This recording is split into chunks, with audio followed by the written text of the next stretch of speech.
That is my first ever phone. It was handed down to me by my mum in 2007 and it can't play video. This is my second ever phone and it was my dad's before it was mine. Phone 3 I bought myself. It took months of saving. Phone 4 was another hand-me-down from Dad. I don't really have very much to say about Phone 5.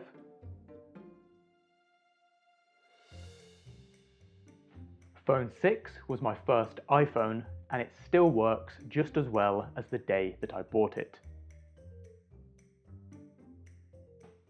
Phone 7 cannot say the same. It's seen 2 new batteries and 3 new screens, as well as most of the worst decisions of my late teens and early 20s.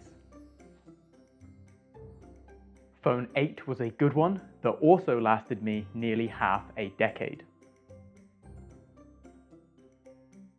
This is Phone 9, my current phone. Every video on this channel so far was filmed on this. And so, other than the fact that I clearly have a problem with throwing things away, what else can we learn from every phone that I've ever owned? I'm Sam and I like charts, and to make charts we need data. And these phones have a lot of it. 2 decades of conversations with everybody that I've ever truly known. But there's 2 people in particular that I'm interested in. They're the 2 that I've known the longest, and the 2 that gave me my first ever phones.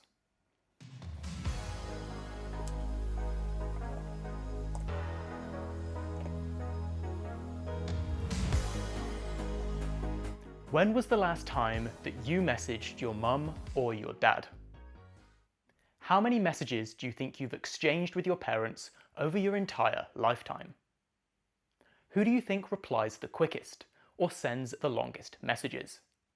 By the end of this video, we're going to have these answers and more. 9 phones, 9 questions. Here's the plan. Step 1, get the data off of these. Step 2, make some really cool charts. Step 3, use these charts to answer the 9 questions, including the big one that everybody secretly wants the answer to. Which one of my parents loves me the most? But let's start with something easier. Question 1. How much data do we actually have? Across these phones, I've messaged my parents in 3 different ways. WhatsApp, iMessage, and SMS, or traditional text messaging. Hello, Editor Sam here. I forgot to mention at this point in the video that the entire time that I've owned a phone, my mum and dad have been separated, which means there's no family group chats complicating the data, and every message is a one-to-one conversation with each parent. Back to main video Sam. WhatsApp and iMessage were the easy part. WhatsApp lets you export your entire chat history and it isn't tied to any one phone. And I pulled iMessage straight off my most recent iPhones. Although phone 7, my iPhone 6S, was completely gone, looked like this, and was definitely a fire hazard. With some help from Jerry, we got it fixed, although this connector did not want to snap in like a little Lego. Like a little Lego?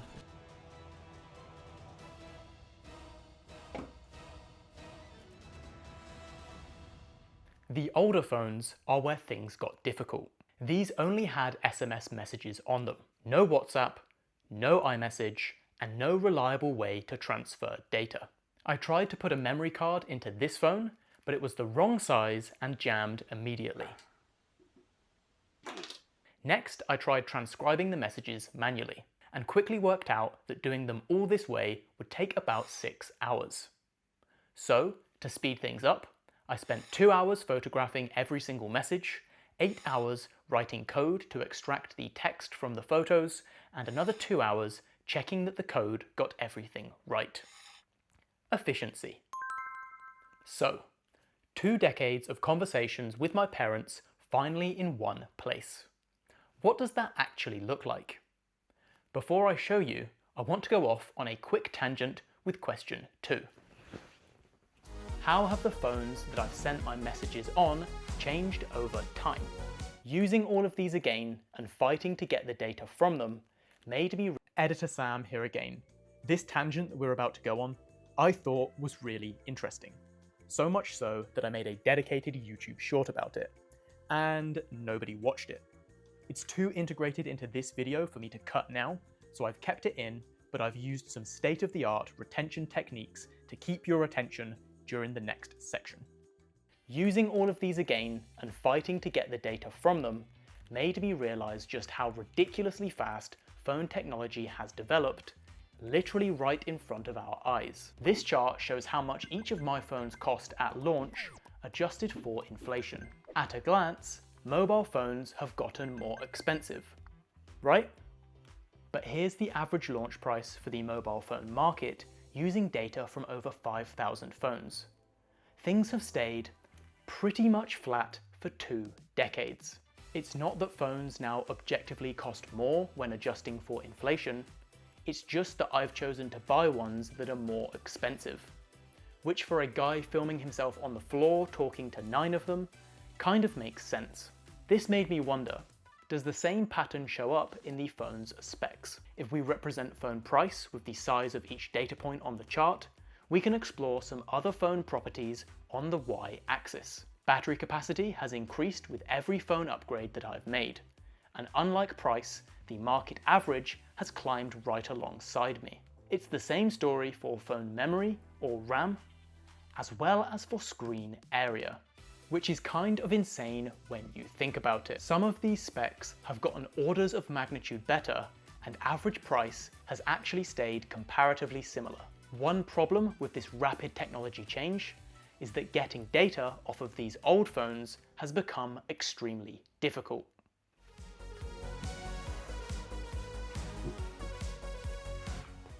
Which brings us back to question 1. How much data do we actually have? Tangent over. So, after pulling everything together, WhatsApp, iMessage, as well as our extremely efficiently extracted SMS messages, I tidied the data, and this is what I was working with. Because the older phones only had a tiny amount of internal storage, some of them only held a handful of messages, or in some cases, none at all. This left some gaps in my message data, mainly from 2007 to 2010 and 2011 to 2012. There's another gap from 2013 to 2016 because I actually reset this iPhone at some point, erasing all of the data. These gaps are a big problem because question 3 is how many messages have I exchanged with my parents over my entire life? So I need all of the data. I've got a fix for this, and we'll come back to it in just a minute.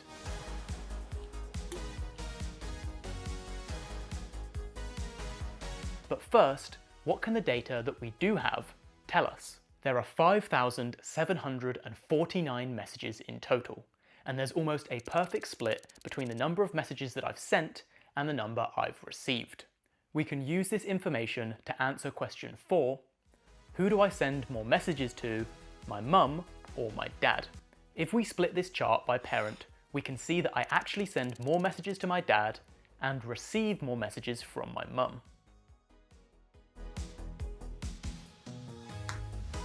Next up, we've got one of my absolute favourite charts. It shows every day since I got my first phone, with the number of messages exchanged with my mum and dad shown by the intensity of the colour for each day. The gaps in the data are clear here, but there's also some really cool visible trends, like the increase in message activity around Christmas when I speak to both my parents more, a crisp vertical line on my birthday, and some outliers, like this 28 message conversation with my dad back in 2021 when I was out drinking with friends and he was out drinking with my granda. He used our chat as a way to record a phone number from, in his words, some big nutter, when he opened his phone in a hurry and our conversation was the first thing open. Another outlier is this 24 message exchange with my mum back in 2018 when I was halfway through my first year of university and she was explaining to me how to make my dinner, presumably when I reached breaking point after living on instant noodles and canteen food for 4 months straight. This chart also helps us answer question 5. When did I message my parents the most? Those of you with keen eyes will have already spotted this hotspot.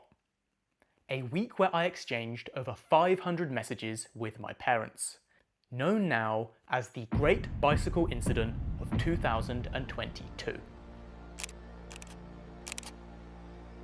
So, to answer question 5, I message my parents most when I sustain life-changing injuries. This chart shows us long-term trends and outliers, but what do things look like on a smaller scale? Question 6 is, what times do I message my parents the most? If we switch things up, we can create this heat map that shows how all 5,749 messages are spread across days of the week and times of day. The extra charts on each side show the distribution across time of day and day of the week. I tend to message both parents a lot at lunchtime and later in the evening, with most messages at lunchtime for my mum and in the evening for my dad. I also message my mum more at the weekend, while I message my dad more consistently across the week. At this point, it's also become clear that I exchange more messages with my mum than I do with my dad. But this isn't the whole story, because not all messages are equal. Question 7 is, how long are my messages with my parents? This chart shows average message length over time, and we can see that I consistently exchange longer messages with my dad. At times, my messages with my dad were around twice the length of my messages with my mum.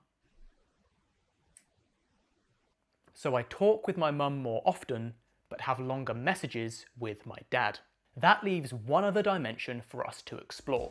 Question 8. Who replies more quickly? These two panels show the distribution of reply times. Because everything is skewed to the left, we can use a logarithmic scale to reveal the trends. This just means that the increases left to right are no longer linear and instead increase exponentially. Starting with my replies, I most often reply to my dad after around 1 hour, and my mum much later, around 2 or 3 hours. Remember, this x-axis scale isn't linear anymore, so small shifts are actually big differences the further right we go. But there is a small peak here for my mum, where I reply within a couple of minutes. These are usually when we're having real-time conversations over message. For my parents' replies, my mum usually replies rapidly in a few minutes in these real-time conversations, or after about an hour, whereas my dad isn't quite as quick, but is more consistent with replies between 5 and 30 minutes.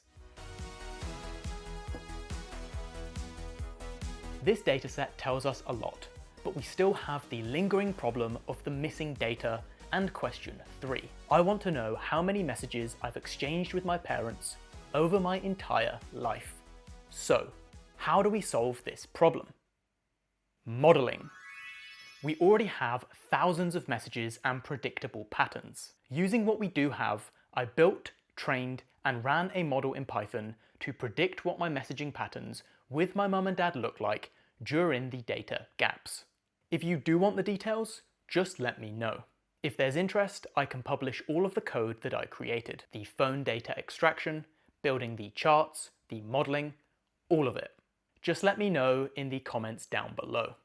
Unfortunately, I won't be publishing my message data. That's private and is between me, my parents, and Mark Zuckerberg.